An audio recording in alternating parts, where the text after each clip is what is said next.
GrowCFO is where finance leaders grow together. Join thousands of like-minded professionals using GrowCFO to access the combined knowledge and experience of the finance leader community.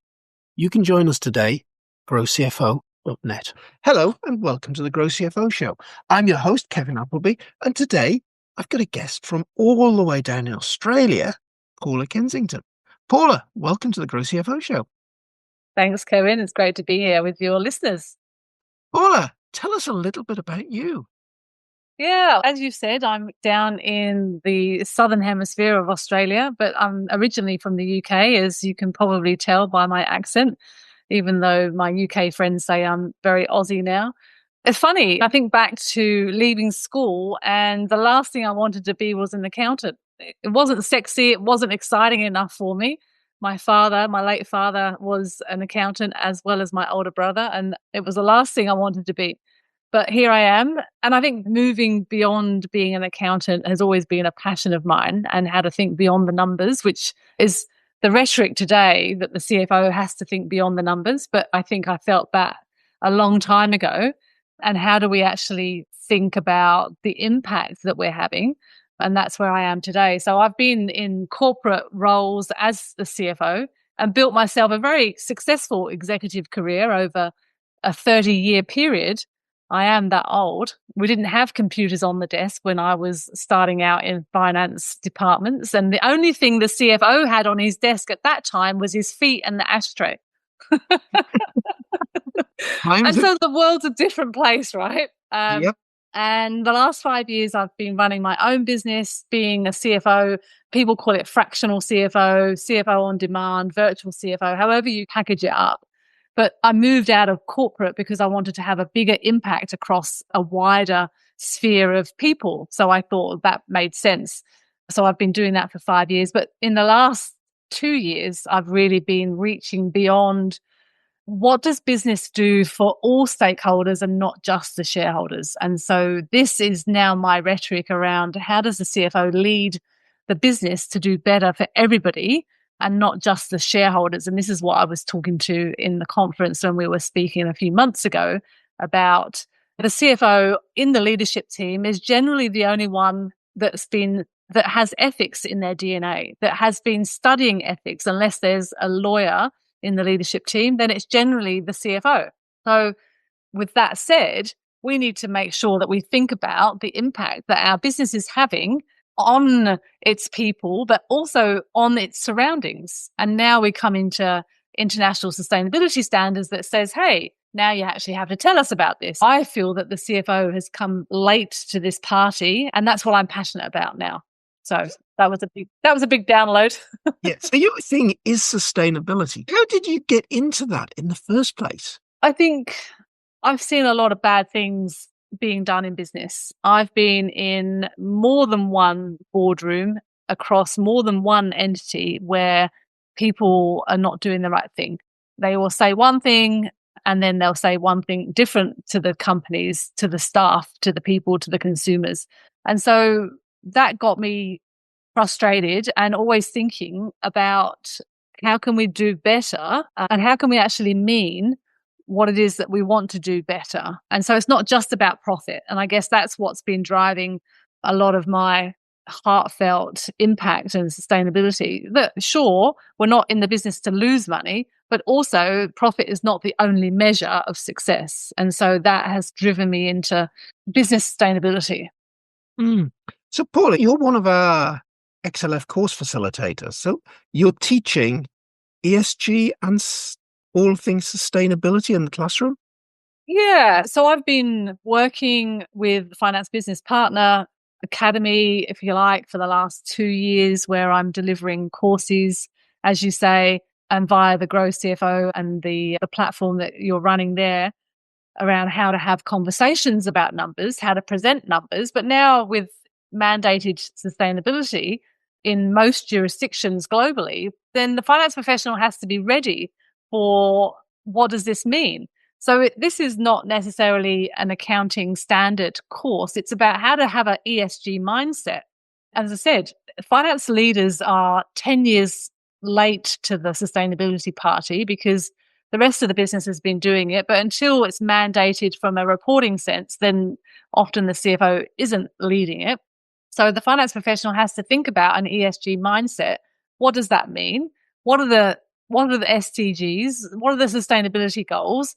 And how do we think about the interaction from finance and the business to actually ensure that sustainability is not just sitting in silos, that it's actually becoming a cultural rollout in everything that business does. So yeah, we've got this exciting course that then takes people through what does that mean, aligning our ESG with our business strategy and getting beyond building on that triple bottom line approach, but also thinking about how do we become innovative in ESG? How do we think about new business cases, new business models? How do we turn our business on its head with a finance perspective? Obviously thinking what is the impact financially, but what is the impact socially and on the environment? We've got this international standard now, but there's going to be now a whole raft of other standards in quick succession over the next 5 years. Like we can see it in Europe already, right? Depending on where the audience is listening in from, we've got to meet those higher standards and prepare for the nature disclosures and the social impacts that are going to be in quick succession. And so the finance professional has to get ready for that. So those standards, Paula, are they really driving different behavior, or are they just box ticking exercises?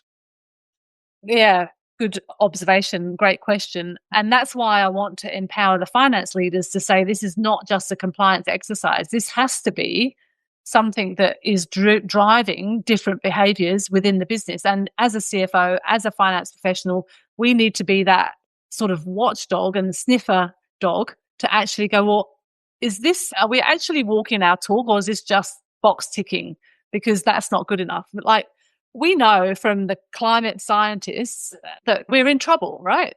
The Paris Agreement 10 years ago almost said that 1.5 degrees global warming was going to give us severe impacts across our everyday life. And we've seen that globally.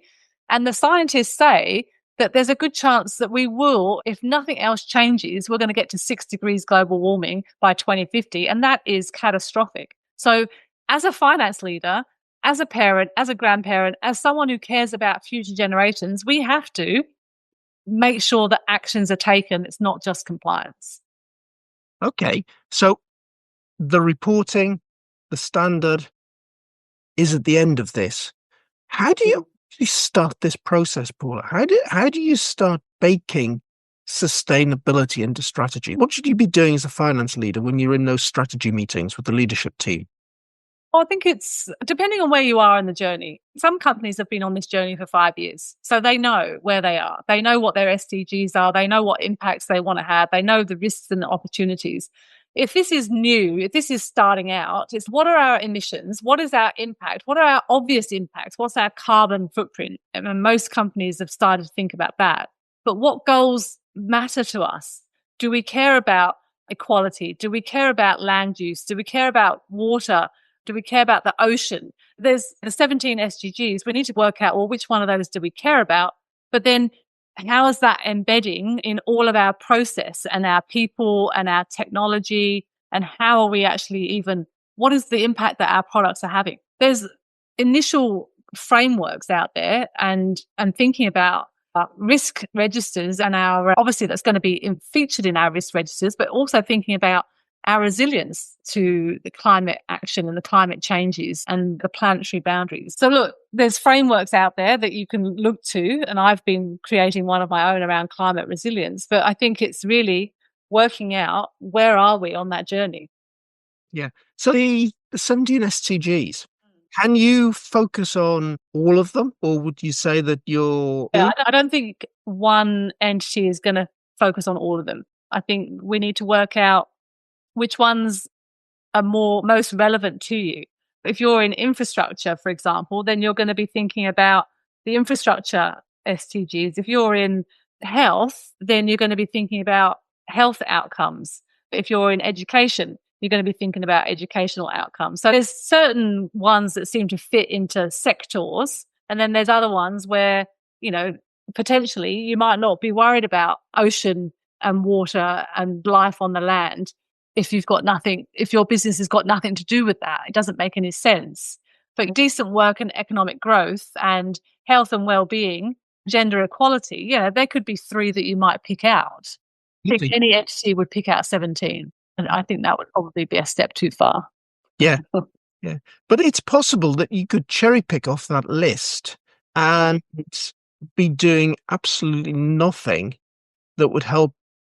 You're such a cynic, Kevin. There aren't finance leaders out there that must think like that. Surely not.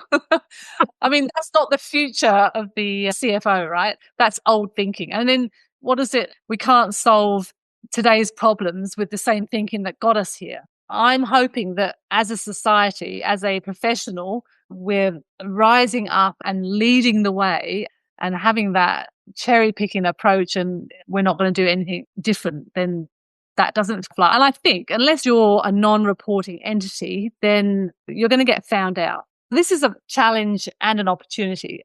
My challenge is, how are the regulators across the world going to ever work out whether companies are doing the right thing just because they say they're doing the right thing?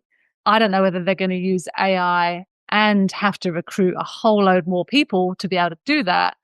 But equally, there's an opportunity there for automation and technology, of which I'm actually partly building in my other role, around how do we actually know what companies are doing and having a measure of how successful they are from a sustainability perspective. So if you think about credit rating, right? So you think about, we understand what AAA means, we understand where companies are at, and we can get a sense of countries versus country and companies versus company. But if we've got global sustainability reports that are all in their own way relating back to the international sustainability standards, how do I know that company A in Australia is doing better than my competitor in the UK? Just by reading my sustainability reports, I won't know. So there needs to be some kind of measure that says, but this company is achieving AAA rating versus this company that's BBB rating. I don't know whether that answers the question now, but Does, Paula, because my background is really majored in measurement, and I firmly believe that what gets measured gets done.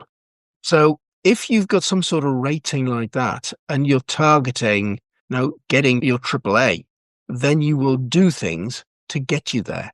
Yeah.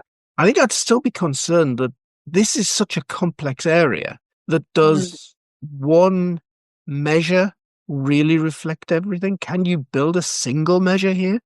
Well, I think there's 2 measures. So we're building a measure that is effectively an index, like the credit rating, but it needs to have enough flexibility for it to grow over time as well. So there's that measure that's going to be able to make those understand companies versus companies. But I actually think there's another measure that we need to be working on, and that is a financial measure in the profit and loss statement that replaces EBITDA. So we all, obviously, the finance community understands what EBITDA is, and most of the non-finance community understands what EBITDA is. It's been around, 20 years, maybe? I can't even remember the old IFRS standard where it first came out. It replaced net profit with earnings after interest, tax and depreciation, blah, blah, blah. But I think there needs to be a new measure that says, what is the return after I've actually factored in the cost of all the externalities? When I've factored in the cost of all the extraction that I've been doing, the cost to nature of where I've just determined and taken things that maybe are not now replaceable. What is the true cost of creating that product or delivering that service? And maybe some of the businesses that are delivering multi-billion-dollar profits or EBITDA might suddenly have a reduction in that because they've actually having to repair the cost of their product or their service by investing back into nature. And I think that's where I was going last time, that there's a debt that companies, that society owes back to nature, where we've just taken over the last 100 years and extracted and exploited.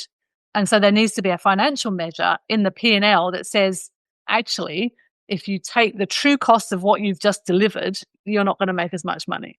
And that's not going to be particularly attractive to global stock markets or pension funds and everything else. Okay, that is interesting. The only place I've ever seen something like that done before was here in the UK. I worked for a while doing a project in a government department for transport. And they have a methodology when they're looking at any potential transport scheme. But clearly, transport scheme, highly capital intensive in terms of the financial cost. But they look and say, well, for that big financial cost, what's the benefit? And they'll take all sorts of non-financial things and put a financial value on them to work out the benefit. So if the old road scheme is to avoid, say, an accident black spot, they will start looking at the cost of all of the accidents that have happened on that road over a given period of time, even going as far as to putting a financial value on a life lost. And they'll say, okay, new road scheme here is going to cost us £10 million, but we believe the impact on society of putting this on will give us a benefit of 15 million. It's worth doing the scheme. And that introduces another incredibly subjective putting that together. Yeah. And that introduces a new challenge around how do we value? Yep. What do we value and how do we value it? And I think there's other organizations in our accounting ecosystem that are working on that. There's a Value Balancing Alliance. There's the International Federation for Valuing Impact. There's a whole heap of players that are actually looking at how do we value happiness? How do we value well-being? How do we value a life? How do we value a whale, for example? There's a great TED talk from the guy from the IMF, the economist from the IMF, and I can't remember his name, but he talks about the value of a whale because it sequesters so much carbon. I think it said something like $3 trillion. But this is the conversations that we're having around value. Yeah, that just is fascinating stuff. And in that case of a Department for Transport, how do you put a monetary value on a life? What do you have to consider to do that? And it's, you're going to start applying some science to it, but it's always going to be very, very subjective, Paula. Yeah, but back to your point, if we don't start measuring it, then it doesn't matter. Exactly. Yeah. And there's an argument that says it's better to measure something than measure nothing at all. Yeah. Also, we can't ignore something just because it's too hard to do. Yeah. I guess at the root of this, it's about not just measuring stuff, but it's about changing culture. Yeah, definitely. And I think the CFO, finance professional, has always had ethics at their heart. It's in our DNA. We can't help it. That's what made us accountants. We're always going to measure what matters and we're always going to care about what matters. And I think we need to step up as a finance community and start to have a voice within our business that says, we care about this and we care about the impact that we're having, good or bad, on the people and the environment around the locations in which we work and operate. And we need to have the language and the confidence to step up to the CEO and say, that's not good enough. And a huge generalization, but I think the CEO in many businesses are still rewarded for the wrong behaviors. So the CFO has to have the confidence to step up and say, we're not doing that. We need to change the reward system here so that we're all aligned and we've got sustainability in our KPIs effectively. And it needs to make sense and it needs to be serious. It's not just, 5% of the CEO's bonus is going to be based on whether we improved impact or met the SDGs. It needs to be a serious amount at risk if we don't do the right thing. We can think of big corporates and shareholder reporting and so on, and understand that these standards are probably going to make a big difference, and understand that how we measure the CEO in those environments is going to make a difference. I'm thinking about the smaller organization and what drives the CEO. Thinking about the startup, a lot of startups are founded on some of the 17 SDGs, so there may not be a problem there necessarily, but I'm thinking about that fundraising process. Yeah. You've got this great company with these great ethics, but along you go through the fundraising process. You do your Series A, your Series B, you get some investors in. The investors are there for one reason alone. They want a substantial return on their money. You can understand why perhaps the CEO becomes very much accountable. to deliver just one thing, deliver the amount of return that those investors wanted because they put their money into the business. Yeah, but then on the other hand, you hear that the investment community are the communities that are driving ESG reporting and understanding that we're not going to lend you money unless you do the right things. So there's this mixed message, and there's these tensions between maybe corporate institutional investors versus your PEs and your philanthropic investors, or the smaller people where they're thinking more short term. To enable this to work, enable sustainability to work. And when I think about moving beyond net zero, so the term of that is regenerative. So enable us to think beyond net zero. We're not talking about 5-year returns, right? We're talking about 30-year returns. And so how does that equate back to the startup, the scale up that's trying to raise $5, $10, $50 million, whatever it might be, when that investment community is only thinking short term? I don't know the answer to this, right? I wish I did, because I've worked with plenty of startups that can't even find the money, let alone ESG. None of it's got to do with ESG at all. So where's the money sitting to actually free up that for entities that are working in new areas and creating beyond sustainability products, sea kelp farming and biochar and things like this, like new aged products? There is a responsible investment community, certainly here in Australia, and I'm sure globally. Maybe it's about finding the right partnership, not only just finding the right money, but who do you actually want to work with? Yeah. It becomes harder. Yeah, that keeps me confident something's going to happen here is that I don't believe any of these great sustainability things are going to be achieved by big corporate. They're going to be achieved by entrepreneurs coming up with point solutions to specific problems. There's a lot of new tech coming in there. New tech arrives generally in a small way, not a big way. My hope is that there are enough small new ventures coming along that are looking at some specific problems and coming up with some really innovative, creative solutions for them. And then it's got to be the investment market that's going to service that.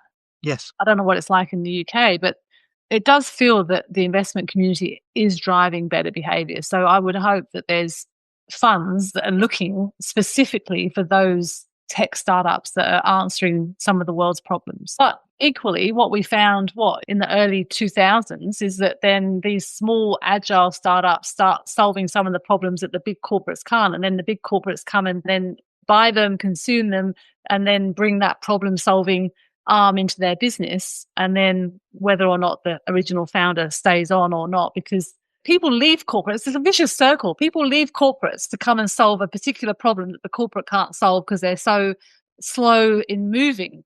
And then the corporate then the startup finds the solution to the problem, and then the corporate says, oh, that's a good idea. I want to buy you back now, and I want to buy that problem-solving perspective of what you've just built. And I think actually that's what then drives the founder to become multimillionaires, because they do that 3 or 4 times, and then all of a sudden they've got so much money they don't have to work again.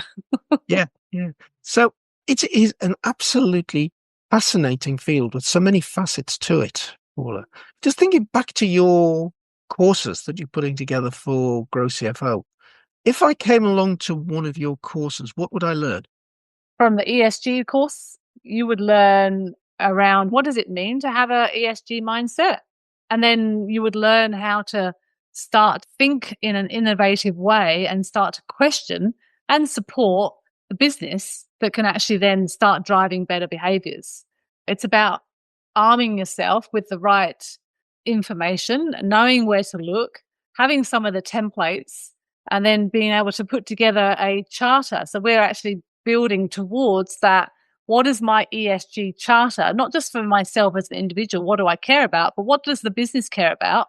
And how do I lead that as a finance professional? So that's the epitome that we get to this charter that says, I'm going to go back and I'm going to do these 3, 4, 5 things in my business to be able to take it to the next step. We look at things like donut economics. We look at how to move away from the single-mindedness to more of a operating in a whole system. So there's different models that we get through and talk about and get exposed to. And I think the finance professional doesn't have time to go down their own research route where they're looking for all of this information for themselves.